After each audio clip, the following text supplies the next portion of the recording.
Au sommaire de cette édition, le chef de l'État a présidé ce matin l'inauguration de la société nouvelle brasserie du Faso SN Abra Faso à Silmissi dans la commune rurale de Komsilga. Le chef de l'État a affirmé, je cite, l'industrialisation du Burkina Faso, nous la voulons et nous allons la faire, à suivre dans ce journal. Et puis, l'escadron de sécurisation routière et d'intervention de la 2e Légion de gendarmerie a décidé de s'adonner à l'agriculture en plus de sa mission principale, qui est donc de protéger les personnes et de lutter contre le terrorisme, à suivre dans ce journal. Mesdames et messieurs, bonsoir et bienvenue sur un nouveau consacré à l'actualité sur Savan TV. Après 17 ans de fermeture, la SN Abra Faso renaît en tout cas de ses cendres. L'État burkinabé a mis plus de 17 milliards de francs CFA pour sa réouverture. 2 produits sont disponibles actuellement, Brafort et Brafaso. L'entreprise emploie une centaine de travailleurs directs et des milliers de travailleurs indirects. La cérémonie d'inauguration a eu lieu ce matin en présence du chef de l'État, le capitaine Ibrahim Traoré. Retour justement sur la cérémonie avec nos reporters Germaine Farama et Yakuba Ouetraogo. Brafaso ou encore Brafort, ce sont là les nouvelles boissons industrielles made in Burkina. Au son des machines et au pas des ouvriers, c'est la brasserie locale qui est relancée. De la production à l'encaissement, tout est en marche pour mettre à la disposition des Burkinabés une boisson purement locale. La société nouvelle, Brasserie du Faso, SN Brafaso, une usine qui est restée plus de 17 ans inactive, résonne au son des machines et bouteille grâce à l'engagement du gouvernement qui est dans la dynamique de relance des unités industrielles locales. On a tous été témoins du bradage de cette unité industrielle et je pense que ce sont des Burkinabés, des valets locaux qui à un moment donné ont été donc payés, je dirais, par les impérialistes qui ont saboté et détruit tout ce qui se trouvait ici. Donc en mars 2024, lorsque nous avons tenté de redonner une nouvelle vie à cette unité, on a connu beaucoup de souffrances, il faut le dire. Et tout le long du parcours, ça a été des péripéties. Même pendant la construction, avec les nouveaux équipements qu'on avait commandés pour remplacer tous les anciens, des Burkinabés qui se sont inscrits pour travailler dans la reconstruction ont encore saboté des appareils nouvellement arrivés. Donc on a dû prendre beaucoup de mesures particulières de sécurité pour pouvoir aboutir au résultat que vous voyez. C'est pour dire que c'est une unité qui est combattue par l'impérialisme et ses valets locaux, mais nous sommes engagés résolument à redonner vie à cette unité, mais à toutes les unités en souffrance, parce que l'industrialisation du Burkina Faso, comme on l'a dit, nous le voulons et nous allons le faire, parce que c'est une grosse chaîne de valeur qui est créée ici. Bientôt, peut-être que nous inaugurons une usine à Bobo du Lasso qui fabrique des sémoules et tout ce qui va rentrer en ligne de compte dans la matière première de cette unité industrielle. Beaucoup d'emplois seront créés et notre maïs que nos vaillants paysans cultivent donc sera bien employé. La SN Brafaso, l'usine de fabrication de boissons alcoolisées et non alcoolisées, a une capacité de production de plus de 164 000 litres par jour. La réhabilitation est à hauteur de plus de 17 milliards de francs CFA. Conscient de la compétitivité sur le marché, le gouvernement entend miser sur la qualité de cette boisson qui a pour slogan « Le goût du Faso dans chaque gorgée ». Aujourd'hui, la SN Brafaso est une réalité et une fierté nationale. Elle contribuera à la création de richesses nationales en valorisant nos matières premières locales, réduisant les importations de boissons, renforçant le rayonnement économique du Burkina Faso au plan régional et international, stimulant un écosystème industriel dans le domaine de l'agroalimentaire. La Brafaso a été lancée pour la première fois en 2004, puis intervient la fermeture en 2008. En 2012, une première tentative de relance de la production. Mais 13 ans après cette tentative, le chef de l'État a concrétisé le projet lors du Conseil des ministres du 31 décembre 2024 avec la création officielle de la société SN Brafaso, une usine de fabrication de la boisson locale mise sur pied avec l'accompagnement de la République populaire de Chine. Après donc ce reportage sur l'inauguration de la SN Abra Faso qui s'est tenue ce matin à Komsilga en présence du chef de l'État, le capitaine Ibrahim Traoré, nous parlons cette fois-ci du Conseil national de l'économie informelle qui a eu une séance d'échange avec les principaux responsables de la brigade La Balle hier. L'objectif de cette rencontre était de fédérer les efforts des deux entités pour bien sûr le bien-être des populations de la nation burkinabé. Le compte rendu avec Sidiki Kabé. Il s'agissait d'une rencontre d'information et de sensibilisation destinée aux commerçants. Par conséquent, la brigade La Balle sollicite une franche collaboration de la part des acteurs économiques. C'est quelque chose qui nous permet de nous rapprocher et de nous comprendre. Parce que s'il y a une situation, tant que ça n'a pas été expliqué, ou bien tant qu'on n'a pas déjà pu revenir sur le fait, afin que chacun soit situé de façon claire, c'est compliqué. Vous allez voir qu'on aura des théories un peu partout. Chacun suit en fait la thèse qui le convient. Mais quand c'est expliqué de façon claire et que c'est la vérité, la voie juste, on finit par se comprendre et tout le monde adhère. Donc déjà l'initiative est à saluer. Et en plus, l'échange a été très fructueux. On a pu faire ressortir tout ce qui était nécessaire, tout ce qui était important à savoir en ce qui concerne donc les marchés et les activités que les gens mènent à l'intérieur pour le bien de tous. Donc je peux dire que nous sommes très satisfaits. De leur côté, les commerçants ont affirmé qu'ils se positionneraient désormais en ambassadeurs de l'ordre et de la discipline au sein de leurs marchés respectifs, appelant ainsi les acteurs économiques indélicats à modifier leur conduite. Notre message est clair, responsable et constructif. Dénoncer fermement les acteurs du commerce de marchandises illicites qui menacent la sécurité, la santé et l'économie nationale. Et la dénonciation à travers la diffusion de contenu éducatif. La collaboration active avec la brigade La Balle pour prévenir les cas de dérive et accompagner les commerçants vers la légalité. La mise en place de comités de veille communautaire en étroite collaboration avec les principaux leaders de marché pour servir d'alerte et de médiation. Des actions de plaidoyer pour des solutions économiques pour commerçants impactés. Des actions conjointes avec les autorités municipales, coutumières et administratives. Le Conseil national de l'économie informelle du Burkina Faso veut être une force de solution dans l'assainissement de nos marchés tout en maintenant des emplois et aussi la paix sociale. Nous invitons l'ensemble des acteurs à s'impliquer activement pour assainir durablement les marchés IA, protéger les consommateurs et garantir un commerce légal, sécurisé et prospère. Nous voulons des marchés propres, sûrs, organisés et respectueux des règles. Nous osons lancer un appel solennel à tous les commerçants et autres acteurs des marchés IA que nous sommes dans une révolution progressiste et populaire. Commerçants et représentants de la brigade La Balle disposent désormais d'une feuille de route conjointe visant à assainir les marchés, notamment en luttant contre les produits prohibés. Un match de gala est d'ailleurs annoncé entre les deux parties afin de sceller cette nouvelle union. Bassolma Bazié, président de la Commission nationale de la Confédération des États du Sahel, a rencontré le week-end dernier les forces vives de la région du Guirico dans le cadre des conférences régionales. Cette tournée vise donc à renforcer l'ancrage de la Confédération des États du Sahel, AES, et surtout à promouvoir la vision commune des trois chefs d'État de l'Alliance. Les précisions avec Nonga Sida Thomas Sondo de Savane Media Ouest.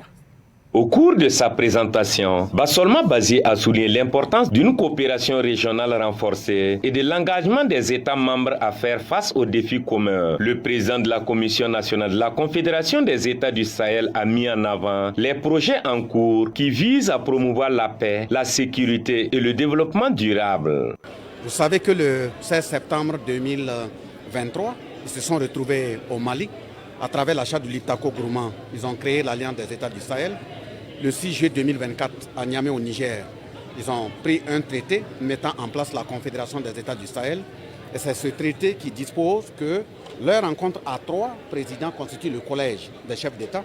En dessous, nous avons le Conseil de ministres confédéral, nous avons la session parlementaire confédérale et chaque pays doit avoir une commission nationale. Et cette commission nationale a 8 missions déclinées. Donc, mission de suivre la mise en œuvre des décisions prises par les chefs d'État, mission de communiquer avec les populations, mission de faire des propositions pour renforcer le cadre confédéral, la souveraineté politique, la souveraineté économique, sécuritaire et culturelle ne pourrait se conquérir sur la base de l'oreiller. Il faut aller au combat, il faut solidariser, il faut unifier nos forces et aller de l'avant.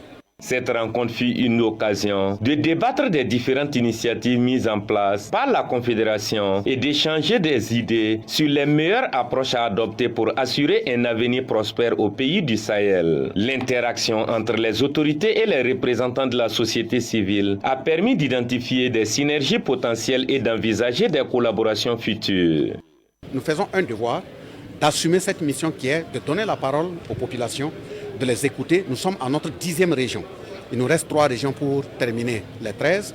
Nous tenons à saluer la forte mobilisation et surtout vous, hommes de médias, parce que quel que soit le cas dans lequel on se retrouve, c'est à travers vos canaux que le monde entier arrive à suivre et à comprendre ce sur quoi nous avons échangé et porter la voix à l'atteinte de toutes les populations.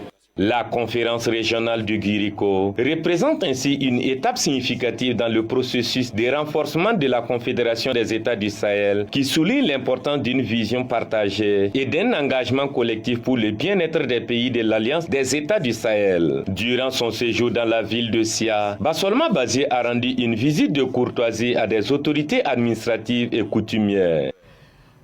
Venons-en au grand formant de cette édition dans la commune nord de Bondokwi.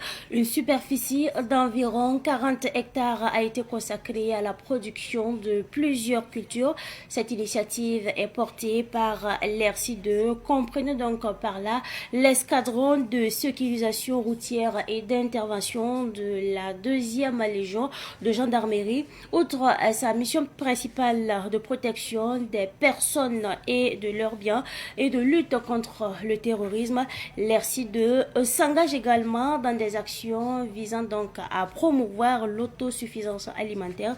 Notre reporter Daouda Yameogo de retour de Bondokwi. Du soja et de la rousselle en attente d'être récoltés, mais aussi du maïs, de l'arachide, du niébé, déjà récolté et conditionné dans des sacs. C'est entre autres productions de l'ESRI-2, l'escadron de sécurisation routière et d'intervention de la 2e Légion de gendarmerie de Bondokwi pour cette campagne humide. Nous sommes dans une zone très bien arrosée. Et la situation aussi sécuritaire de la zone étant relativement calme, en tout cas cela nous permet de vaquer à d'autres occupations. Donc nous avons jugé nécessaire en tout cas de faire l'agriculture parce que cela nous permettra d'avoir des produits bien de qualité, de très bonne qualité. Et ce qui, en tout cas, va enrichir notre alimentation. Une bonne organisation interne est faite afin que les travaux champêtres n'empiètent pas sur la mission première, celle de la lutte contre le terrorisme, selon Delta Force de l'ESRI-2. Tout le monde était consentant. Chacun voulait faire son sang de son côté. Mais comme l'initiative est venue de notre premier responsable, tout le monde a adhéré. Ce qui a fait que vous avez vu les résultats juste à côté. Tout ça, c'est l'organisation interne. Voilà. Il y a le travail de l'arme qui est là et il y a nos moments de repos aussi. Ce qui fait qu'on organise avec les éléments sur place pour faire ce travail. Ça s'est vraiment très bien passé parce que tout le monde est consentant pour ça. Une production qui s'inscrit dans la vision de l'autosuffisance alimentaire prônée par le chef de l'État, le capitaine Ibrahim Traoré. Et selon le capitaine Sanki, une partie de cette récolte sera réservée pour soutenir les personnes déplacées internes et les couches vulnérables. Il ne suffit pas de produire pour produire, mais produire pour répondre à un besoin particulier. Et ces besoins, c'est vraiment tout d'abord notre propre consommation. Et aussi, vous le savez bien, nous sommes dans une zone à fort défi sécuritaire. Donc, pour dire qu'il y a les personnes déplacées internes que nous devrons aussi faire de notre mieux pour les prendre en charge. Voilà. Et donc, l'objectif recherché dans cette production, c'est cela.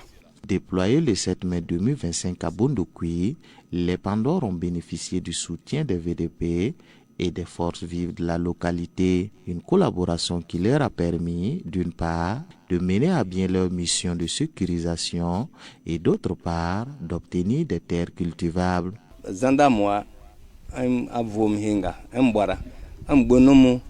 Et que lui commence par remercier toutes les autorités de notre pays. Il remercie également les forces de défense et de sécurité qui sont à Bondoukoui, qui assurent notre protection, notre défense. Et à l'arrivée du mois de juin, il a été contacté pour un lopin de terre. Et comme lui, il en a, alors il a décidé de leur prouver la portion que vous avez visitée. Parce que l'autosuffisance est un mot d'ordre de nos autorités. Il ne peut en aucun cas être en reste.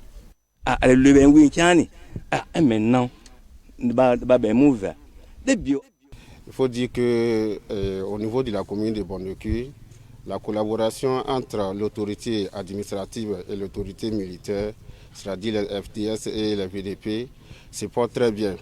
Et notre commune a été confrontée à cette crise que tout le monde sait, mais grâce à cette bonne collaboration aujourd'hui, on s'est dit que de visu, la situation s'est normalisée. Donc l'objectif est que nous puissions ensemble œuvrer à ce que la population puisse vraiment vaguer à leurs occupations. Nous sommes là, c'est pour le même objectif, c'est de contribuer au bien-être des populations.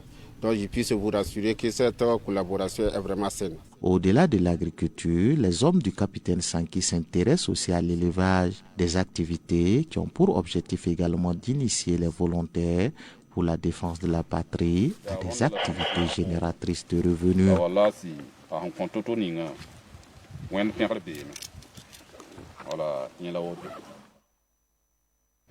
Nous évoluons toujours dans ce registre. Après avoir sillonné plusieurs régions du Burkina Faso, le centre Metanoia Evi était le samedi dernier dans la commune nord de Péni, dans la région du Guirico. Objectif donc outiller les populations à l'élevage et à l'entrepreneuriat agricole. C'est une formation qui a pour thème comment construire un entrepreneuriat agro-silvo-pastoral porteur de richesses au profit donc de nos communes. Elle s'est tenue à Péni à présence de notre reporter Ruben Wilson Nokotio. On m'a fourni les outils nécessaires pour un développement endogène durable aux agriculteurs, éleveurs, commerçants, des hommes ou femmes d'affaires et aux porteurs de projets de la commune de Péni, conformément à la vision du gouvernement burkinabé. C'est l'objectif que poursuivent les responsables du centre Metanoia Evi à travers cette formation. C'est un honneur, une manière à nous de contribuer au réveil patriotique de cette jeunesse et afin qu'elle croie en elle-même, parce que nous sommes allés sur le principe que personne ne pourra aider le Burkina en dehors des Burkinabés.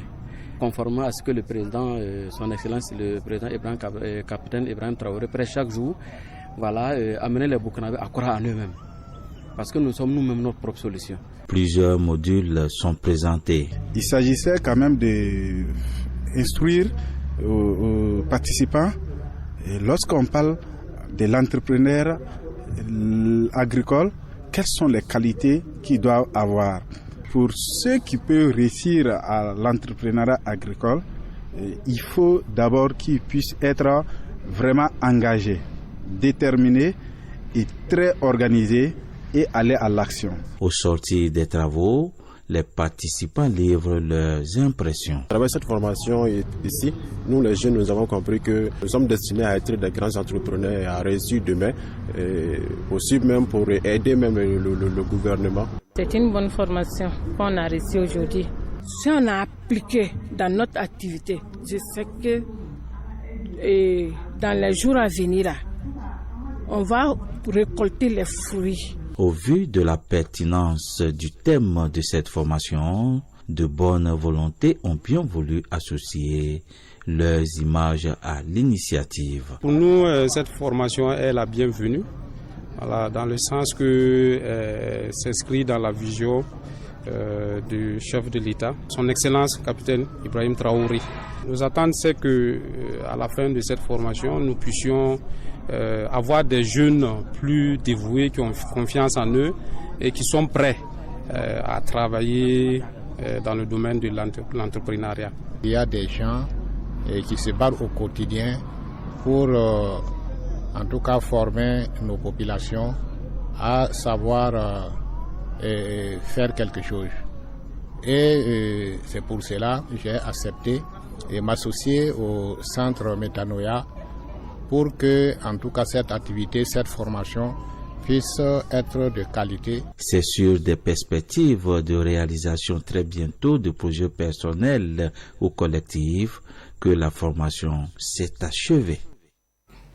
Après donc la région du Guirico, nous déposons nos valises dans la belle ville de Sia et nous parlons justement de l'association des jeunes musulmans de la Tidjania qui a organisé une conférence islamique à la grande mosquée Tidjania de Bobo-Dioulasso avec pour thème l'esprit de l'islam et l'importance de la solidarité sociale. Cette conférence a été donc animée par le docteur Cheikh Sidi Mohamed Maïga. Les précisions avec Nonga Sida Thomasondo de Savan Media Ouest. La conférence a rassemblé de nombreux fidèles musulmans et a été l'occasion d'aborder des sujets importants liés à la pratique de l'islam et à l'importance de la solidarité au sein de la société. Le docteur Maïga a partagé ses connaissances et ses réflexions sur cette thématique, apportant un éclairage nouveau et inspirant aux participants. Le contexte actuel, nous pouvons dire que c'est un contexte universel. Ce n'est pas le Burkina Faso. Et quand ça va, puisque nous vivons dans une mondialisation. La mondialisation a fait que tout ce qui se passe ailleurs se passe chez nous aussi. Donc, tant qu'on est dans la vie seulement, on s'accroche toujours à s'entendre, à essayer de faire savoir tous ceux qui n'arrivent pas à nous comprendre. Donc, l'islam aussi, ou bien la religion est faite pour qu'un être humain gagne sa place dans la vie. Et puis, bon, c'est une question de temps aussi. Si on connaît la valeur des temps, on ne doit pas s'amuser. On doit s'accrocher, prendre les choses à bras le corps, enfoncer dans ta religion et surtout dans la foi. Le conférencier a souligné l'importance de promouvoir la paix, la fraternité et la solidarité au sein de la communauté musulmane et a exprimé sa gratitude envers les organisateurs pour leur contribution enrichissante sur l'importance de la solidarité sociale. Nous essayons seulement d'imiter ce que le prophète nous a légué comme un patrimoine, comme une richesse culturelle. Donc dans ce sens-là, on n'a pas de choix. Il va falloir qu'on suive seulement ce que le destin a tracé pour nous. Le prophète sallallahu alayhi wa sallam resterait toujours gravé dans les mémoires. C'est une lumière pour toujours et toujours. Donc nous avons essayé, c'est la religion, c'est l'islam, pour partager ce qui est bien et puis essayer aussi de mobiliser la jeunesse aussi, et de s'entraider, main dans la main, pour qu'on puisse partager la vie dans le bien de tout un chacun de nous. Cette conférence a permis aux participants de renforcer leur foi, de développer leur compréhension de l'islam et d'encourager la collaboration et l'entraide au sein de la société. C'est une initiative louable de la part de l'Association des jeunes musulmans de la Tidjania qui contribue à promouvoir les valeurs de paix et de solidarité prônées par l'islam. Comme l'a dit le capitaine Thomas Sankara, consommons ce que nous produisons et produisons ce que nous consommons. Ce jour marquant l'inauguration officielle de la SN à Brafaso, nous sommes tous invités à consommer les produits made in Burkina Faso, notamment à Brafort et à Brafaso. C'est donc tout pour cette édition. Merci à vous pour votre constante fidélité. Excellente suite de programmes en compagnie bien sûr des programmes de la télévision des nouvelles idées.